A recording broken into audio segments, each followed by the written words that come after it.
इस कार्यक्रम के पुण्यार्चक हैं गुणायतन परिवार। हमारे जीवन के कल्याण के दो मार्ग हैं, एक साधना का और दूसरा आराधना का। साधना के मार्ग में खुद रास्ता बनाते हुए आगे चलना होता है और आराधना के मार्ग में हमें बस अनुकरण करना पड़ता है। एकाकी अपना रास्ता तय करना सबके बस की बात नहीं, लेकिन किसी के पीछे लग जाना सबके लिए सुगम है। साधना का मार्ग ज्ञान का मार्ग है, एकाकी का मार्ग है, खुद अपने बलबूते अपने उत्कर्ष का मार्ग है, जिस पर हर कोई नहीं चल सकता। दिल इच्छा शक्ति और उच्च मनोबल के धनी ही साधना के मार्ग पर आरूढ़ होकर सिद्धि के शिखर तक पहुंच पाते। लेकिन आराधना का मार्ग हर कोई अपना सकता है। ये ऐसा ही है जैसे किसी नदी की विपरीत धारा में अपने बाहुओं के बल पर तैरकर पार होना और दूसरा किसी ट्यूब के सहारे नदी को पार करना। जिसे तैराकी का प्रगाढ़ अनुभव है और जिसके बाहुओं में प्रबल दम हो, वही तैर कर पार कर पाता है। लेकिन जो उसमें असमर्थ हो, वह ट्यूब के सहारे भी अपनी नैया को पार लगा लेता है। भक्ति ट्यूब जैसी एक ऐसा ही आलंबन है जो हमें भव सागर से पार उतार देती। इसलिए ज्ञान के मार्ग के साथ साथ भक्ति का मार्ग भी हम सबके लिए दिया गया और प्राथमिक भूमिका में जीने वालों के लिए तो भक्ति का मार्ग ही अनुकरणीय।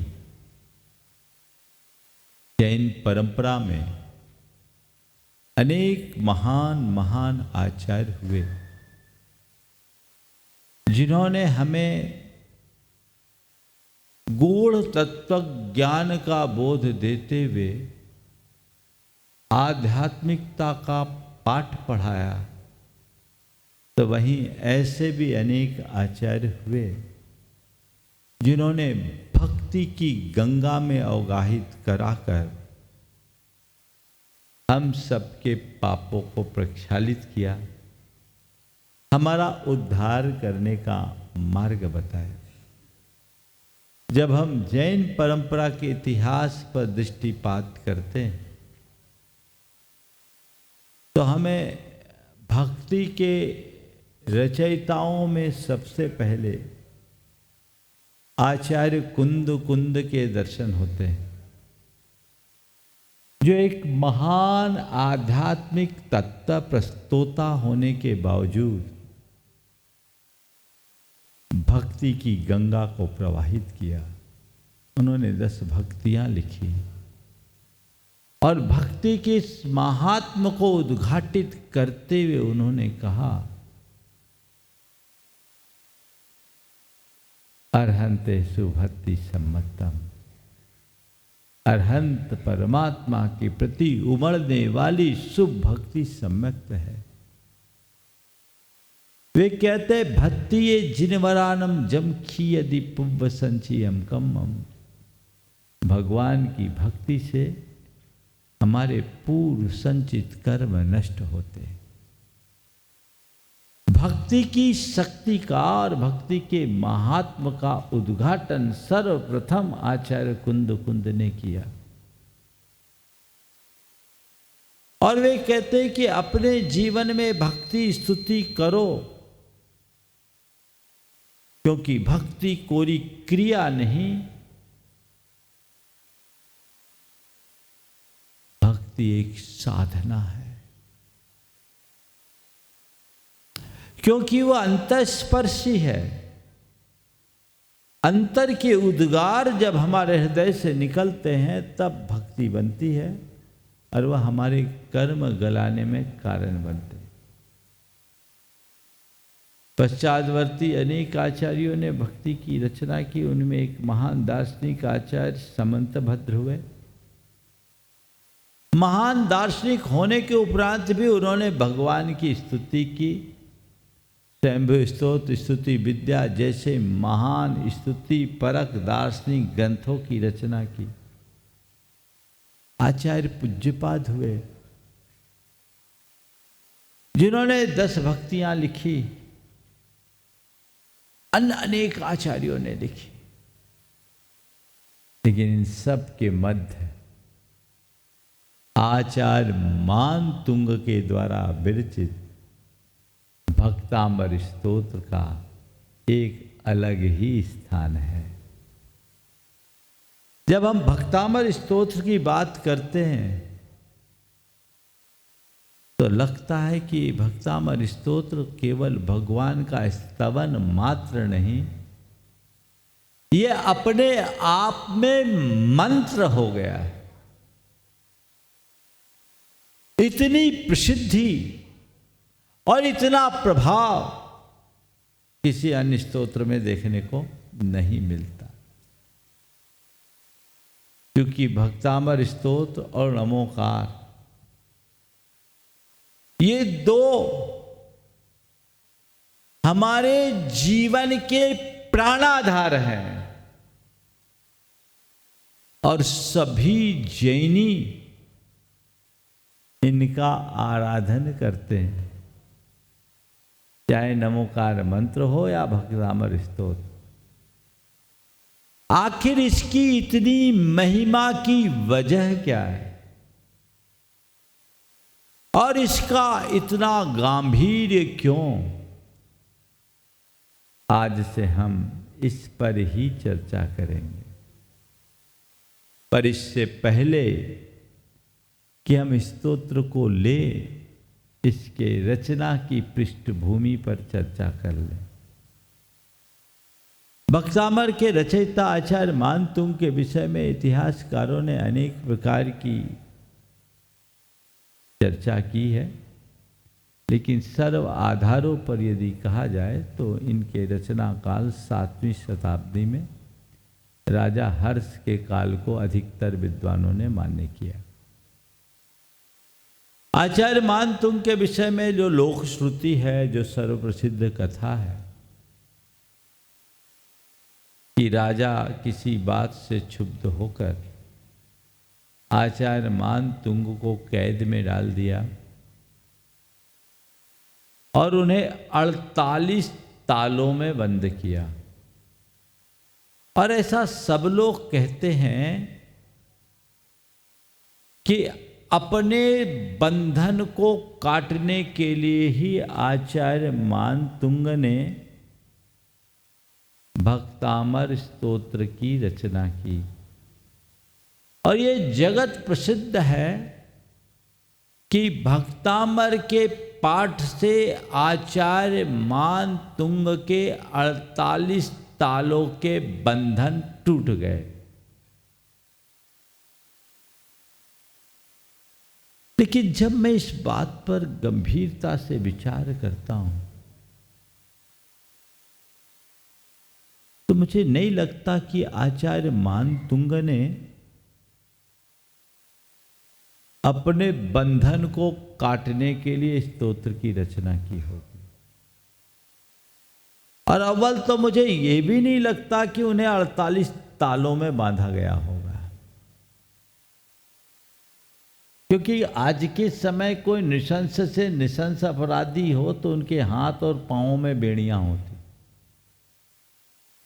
48 तालों में बांधने की बात और आचार्य मानतुंग के द्वारा उनको काटने के लिए भक्तामर स्तोत्र रचने की बात मुझे कम समझ में आती, लेकिन फिर भी मैं कहता हूं आचार्य मानतुंग को 48 तालों में बांधा गया और आचार्य मानतुंग ने भक्तामर की स्तुति से उस बंधनों को काटा। 48 ताले ये कौन से हैं?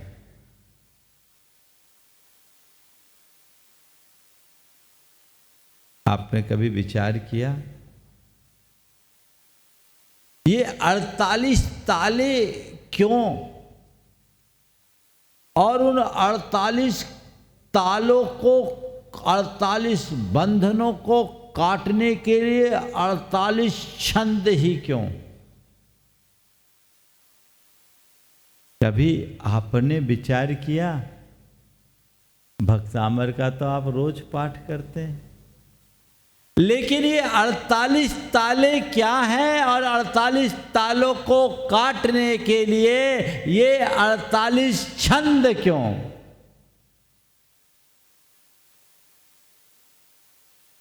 तो ये 48 ताले और कुछ नहीं है, ये 48 ताले हमारे अपने अंदर के बंधन हैं, जिनमें अगर हम देखें तो एक तरफ 4 है, एक तरफ 8। तो 4 और 8 को काटना ही हमारे जीवन का लक्ष्य है। या तो 4 घातिया कर्मों को काटो या 8 कर्मों को काटो। और दूसरा 48 करना है तो 4 आराधना करो तो 8 कर्म को काटो। समझ गए? 48 करना है तो 4 अनंत चतुष्टय पाओ, बाद में 8 गुणों को पाओ। ये 48 का सीधा फार्मूला है। जहां तक आचार्य मानतुंग को बंधन में डालने की बात है, इसमें किंचित भी संशय नहीं है। आचार्य मानतुंग को बंधनबद्ध किया गया, और जब आचार्य मानतुंग को बंधनबद्ध किया गया तो बंधन को काटने के लिए नहीं, इसे अपने ऊपर आगत एक उपसर्ग मानकर अंतरात्मा में लीन हुए भगवान आदिनाथ की भक्ति में डूब गए। और जब वो भक्ति में डूबे तो उस भक्ति के महात्म से उनके बंधन टूटने लगे। बाहर के भी बंधन टूटे और भीतर के भी बंधन टूटे। आप लोगों के मन में ये भी सवाल आता होगा कि महाराज भगवान की भक्ति से कर्मों की निर्जरा, चलो उसको तो थोड़ी देर के लिए हम मान भी लें, बंधन कैसे टूटेगा? है ना? कभी सवाल आया? बंधन लोहे के सघन बंधन श्रृंखलाबद्ध, जब मानतुंग आचार्य का चित्र देखते हैं, सांकल बंधी और ताले, बंधन टूट रहे, ये कैसे? ये सवाल आज से 50-60 बरस पहले कोई ने पूछा होता तो शायद इसका उत्तर नहीं होता, लेकिन आज इसका बड़ा सहज उत्तर है। ऐसा सहज संभव है और आचार्य मानतुंग जैसे महान आचार्यों के द्वारा ही संभव है। कैसे संभव है? हमारे मुख से जो शब्द निकलता है वो ध्वनि बनती, और ध्वनि विज्ञान ये बताता है कि जो शब्द है, जो ध्वनि है, वो 18,000 साइकिल को पार कर देने पर पराध्वनि बन जाती है, जो अश्राव्य होती है, जिसे सुना नहीं जा सके, अश्रव्य। पराध्वनि में परिवर्तित हो जाती है, पर वो बड़ी सघन और प्रभावी होती है, जिसमें 1 सेकेंड के 10,000वें भाग में हीरे जैसे सघन पदार्थ को काट देने की क्षमता होती है। इसको बोलते हैं अल्ट्रासोनिक ड्रिल। और आजकल तो इसी के बदौलत लेप्रोस्कोपी सर्जरी होती है, हमारी खोपड़ी तक को काट दिया जाता है केवल लेजर से, वो अल्ट्रासोनिक वेव से।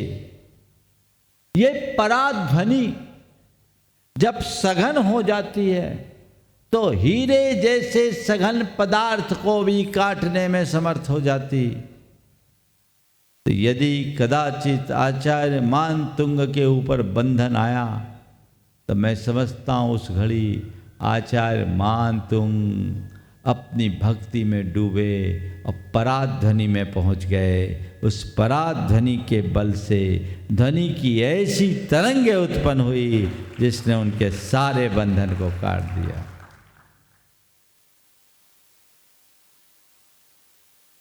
ये मानतुंग आचार्य का ही कटा, तुम्हारे नहीं कटने वाले। उनने सांकले काट दी, तुम तो सूतली भी नहीं काट पाओगे। बोलो होगा क्या?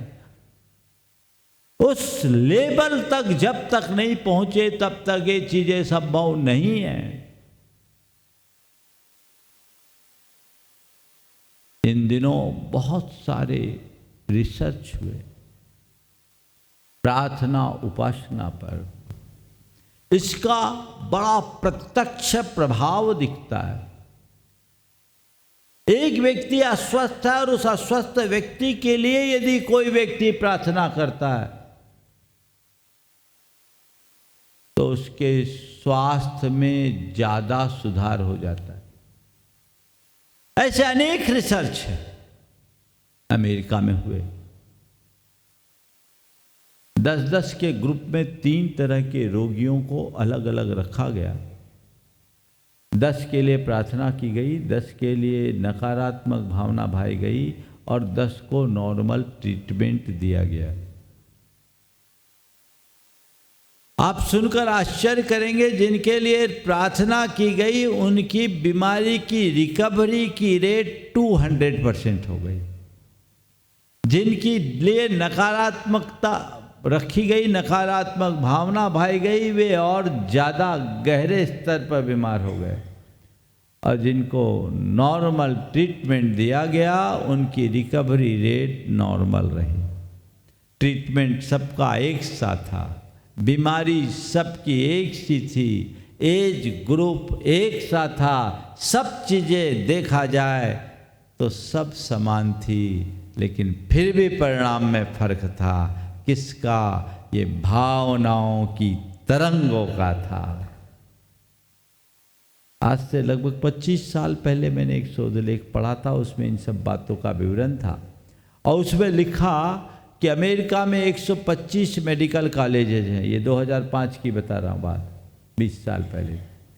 उनमें से 85 में आज भी प्रार्थना को कोर्स में रखा गया और डॉक्टर्स प्रिस्क्रिप्शन में भी प्रार्थना लिखने लगे हैं। तो मतलब प्रार्थना का असर पड़ता है ना। अब इस प्रार्थना का असर कैसे पड़ता है, स्तोत्र पाठ का, भक्ति का प्रभाव कैसे पड़ता है हमारे स्वास्थ्य पर और हमारे कर्म कैसे करते हैं, थोड़ी सी उसकी चर्चा कर लूं, फिर आज बात की शुरुआत करूंगा। जब हम प्रार्थना करते हैं तो उससे हमारे शरीर के अंतःस्रावी ग्रंथियों में परिवर्तन आने लगता है। हमारे शरीर की अनेक अंतःस्रावी ग्रंथियां हैं, उनमें खासकर एड्रिनल ग्रंथि और पिट्यूटरी ग्लैंड, हाइपोथैलेमस ग्लैंड, अन्य अनेक ग्रंथ। जब हम पूजा, प्रार्थना, आराधना, भक्ति करते हैं, उससे हमारे अंतःस्रावी ग्रंथियों से पॉजिटिव सिक्रेशन शुरू हो जाता है। उनके उस सकारात्मक स्राव से हमारे शरीर में रहने वाले जो रसायनों का असंतुलन है वो व्यवस्थित हो जाता है। आप दवाई खाते हैं, बीमार क्यों होते हैं? जब हमारे शरीर के रसायन बिगड़ते हैं। दवाई खाते हैं यानी उन रसायनों की पूर्ति आप एक्सटर्नल माध्यम से देते हैं, उससे चीज़ें ठीक होती। लेकिन जब आप अपनी भाव विशुद्धि को जगाते हैं, आपके शरीर के रसायन वैसा काम करना शुरू कर देते हैं और अच्छे रसायनों का स्राव होता है, तो उससे आपके शारीरिक और मानसिक दोनों प्रकार के स्वास्थ्य में सुधार होता है, अपना स्वास्थ्य सुधर जाता है। तो ये स्तोत्र पाठ आदि के माध्यम से स्वास्थ्य तो सुधरता ही है। सबसे पहली बात, ऐसा करने से हमारे अंदर के रसायन बदलते हैं। रसायन बदलने से कर्मों की केमिस्ट्री भी चेंज हो जाती है और कर्मों की केमिस्ट्री के चेंज होने से हमारी भावधारा के बदलते ही जो कर्म अनादि से हमारी आत्मा में चिपटे हुए हैं, उनको अलग होने के लिए बाध्य होना पड़ता है। वे बाध्य होकर झड़ जाते हैं। इससे ही कर्मों की निर्जरा कही जाती है। ये भक्ति की शक्ति है, अंदर परिवर्तन होता है। भक्तामर स्तोत्र जैसे स्तोत्र के पाठ से हम यह सब बातें अपने अंतर में घटित कर सकते हैं। समझ में आ रही है बात आपको? तो ये एक माध्यम है। शास्त्रों में वर्णित बातें निराधार नहीं है, इनका अपना विज्ञान है। आज मुझे भक्तामर स्तोत्र की चर्चा करनी है। मैं आप सबसे कहूंगा, ये भक्तामर स्तोत्र कहने को एक जैन स्तोत्र है, पर मैं ये कहता हूं भक्तामर स्तोत्र जैनों का भले कहा जाए, पर यह स्तोत्र प्राणी मात्र का है, संप्रदायातीत है। ये एक मंत्र है, जो इसका आराधन करेगा उसको उसका लाभ होगा। अरे भैया, किसी को मलेरिया है, उसे कुनैन दी जाए तो कुनैन है। जिसको मलेरिया हो उसको काम करेगा, और जिसको मलेरिया है उसको कुनैन खाना चाहिए। कुनैन ये नहीं देखता कि हम इस जाति के वर्ग को ठीक करेंगे, इस धर्म के लोगों को ठीक करेंगे, इस पंथ के लोगों को ठीक करेंगे, इस परंपरा के लोगों को ठीक करेंगे। कुनैन तो कहती है, जो खाएगा आराम पाएगा, जो खाएगा आराम पाएगा, भक्तामर गाएगा उसका उद्धार होएगा। इसलिए मैं उन सभी श्रद्धालुओं और श्रोताओं से कहना चाहूंगा, आप आनंद लीजिएगा। और मैं आज से जिसकी शुरुआत करने जा रहा हूं, वो भक्तामर स्तोत्र का वह अर्थ आप सबके बीच रखने की कोशिश करूंगा जो आपने आज तक नहीं सुना। भक्तामर की यही महिमा रही जिसके कारण इस पर अनेक मंत्रों और कल्पों की रचना की गई। मैं समझता हूं जितनी अधिक रचनाएं भक्तामर स्तोत्र पर हुई, शायद ही किसी स्तोत्र पर हुई हो। आखिर ऐसा क्यों? मेरी समझ में ये मध्ययुगीन प्रभाव है। मध्य काल में जब वाम मार्ग का प्रवर्तन हुआ, चमत्कार को नमस्कार की बातें आने लगी, तो इधर उधर की बातों से बचाने के लिए लोगों ने भक्तामर स्तोत्र का ही भिन्न भिन्न तरीके से प्रयोग करना शुरू किया, जिसके कारण यंत्र मंत्र तंत्र कल्प सब इसके साथ जुड़ते गए। आज भी बहुत सारे रिसर्च हुए। जर्मनी में भक्तामर पर रिसर्च हुआ है, जिसके आधार पर भक्तामर के कार्ड्स बनाए गए। उन कार्ड्स की आराधना से कैंसर जैसी बीमारी ठीक होती। बहुत सारे लोग भक्तामर हीलिंग का प्रोग्राम भी चलाते हैं। भक्तामर एक आराधना है, उससे स्वास्थ्य भी ठीक होता है। पर मैं आप सबसे कहता हूं, मैं इन सब पर उतना विश्वास नहीं करता। मैं चमत्कारों पर विश्वास नहीं करता। चेतना को चमत्कृत करने की धारणा में जीता हूं। आप नियमित भक्तामर का पाठ कीजिए, आराधन कीजिए और संपूर्ण भक्तामर को पढ़िए। ये काब वो काब, ये तो एक रिलीफ है, ये एक ट्रीटमेंट है। पर भक्तामर का असली लाभ जीवन का रूपांतरण, आत्मा की अभ्युन्नति, चेतना की निर्मलता, एक प्रकार की आध्यात्मिक क्रांति, वो घटित होना चाहिए। वो यदि घट जाए तो हमारे जीवन का कायाकल्प है। इसलिए जो विवेचना यहां आपको सुनने को मिलेगी, अब तक आपने जो सुना है उससे हटकर मिलेगी। मैं अर्थ की विवेचना करूंगा, लेकिन अर्थ की विवेचना के साथ साथ इसमें छिपे हुए आध्यात्मिक बीजों को भी उद्घाटित करने का प्रयास करूंगा। आज तो केवल भूमिका बना रहा। ये भूमिका अपने अंदर में जग जाए, फिर आप भक्तामर का आनंद ले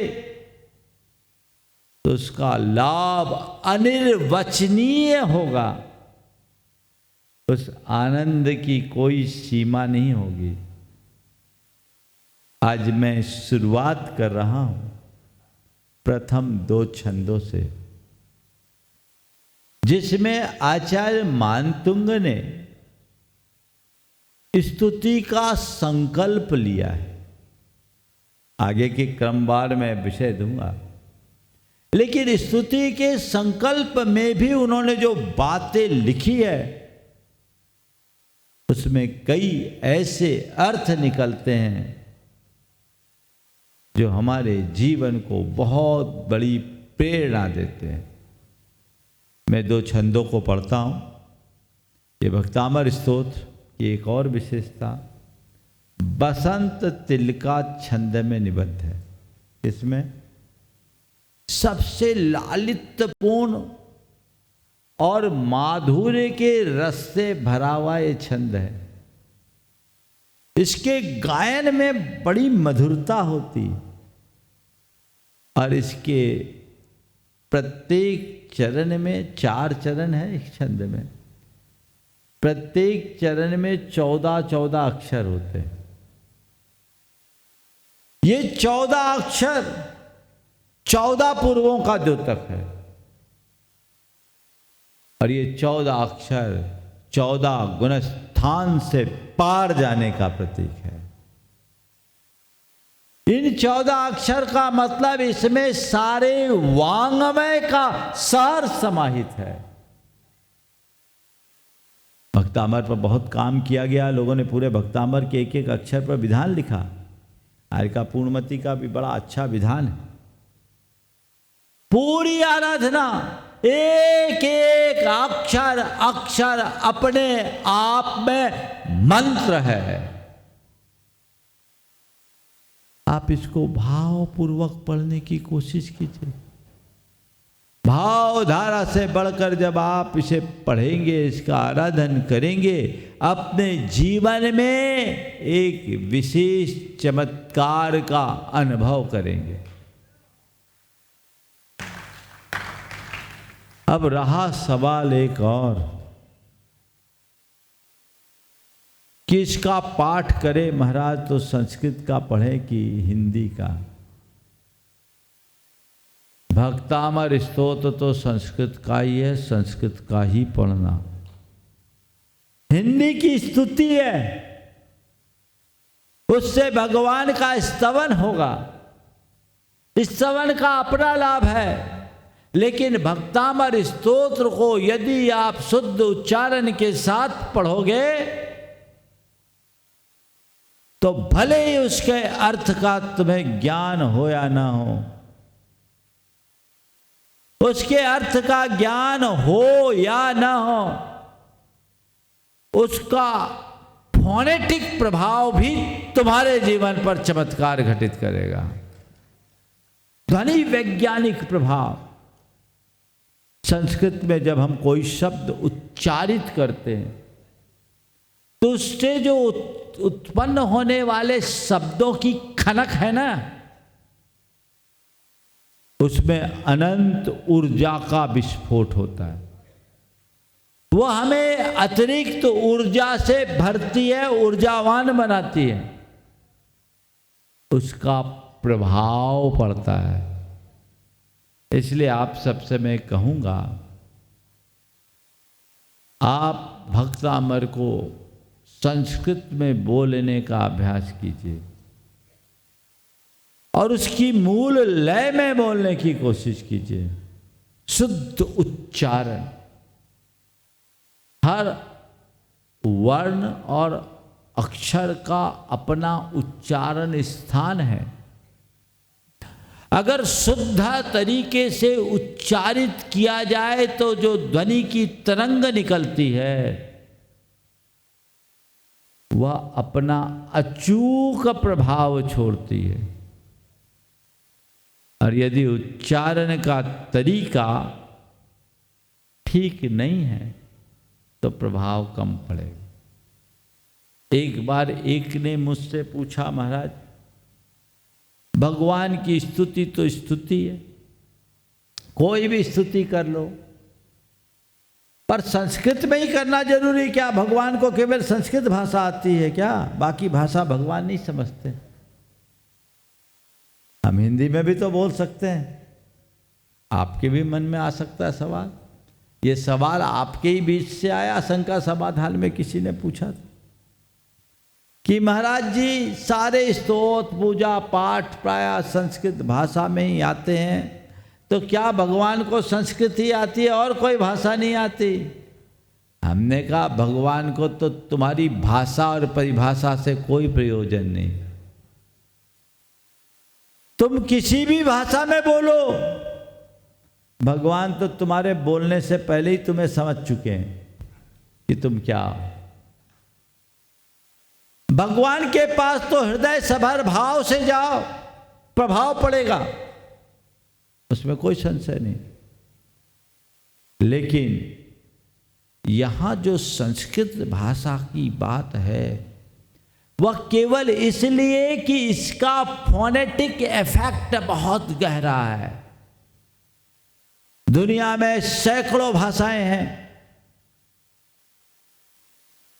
लेकिन उन सब भाषाओं में सबसे ज्यादा अनुशासित भाषा यदि है तो संस्कृत है।